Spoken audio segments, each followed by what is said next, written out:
एका बाजूला सामान्य नागरिकांना वीज बचतीचं आवाहन करण्यात येतं, तर दुसऱ्या बाजूला वीज वितरण कंपनीच्या कार्यालयात मात्र कोणीही नसताना फॅन, कूलर आणि लाईट सुरू असल्याचं धक्कादायक चित्र समोर आलं आहे। राहडगाव वीज वितरण केंद्राच्या सहाय्यक अभियंता कार्यालयातील ही बेफिक्री नागरिकांच्या चर्चेचा विषय ठरत आहे।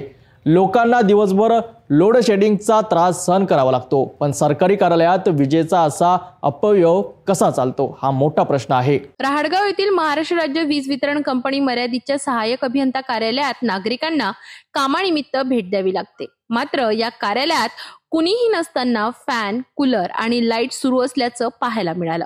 यामुळे विजेचा अपव्यय होत असल्याचं स्पष्ट दिसतंय। ग्रामीण भागात वीज कपातीमुळे शेतकरी, विद्यार्थी आणि घरगुती ग्राहक हैराण झाले आहेत। लोकांनी वीज बचतीचं आवाहन पाळावं म्हणून सरकार मोहिमा राबवितं, मात्र सरकारी कार्यालयातच विजेची उधळपट्टी होत असल्याचं दृश्य समोर आल्यानं लोकांमध्ये संताप व्यक्त होत आहे। राहडगाव केंद्रातील या प्रकारानंतर जबाबदार अधिकाऱ्यांनी यावर लक्ष देणं अत्यावश्यक आहे, अशी मागणी नागरिकांकडून होत आहे। सामान्यांना लोड शेडिंग तर कार्यालयात थाटामाटात हा दुटप्पीपणा थांबवला नाही तर वीज बचतीच्या मोहिमांना अर्थ उरणार नाही।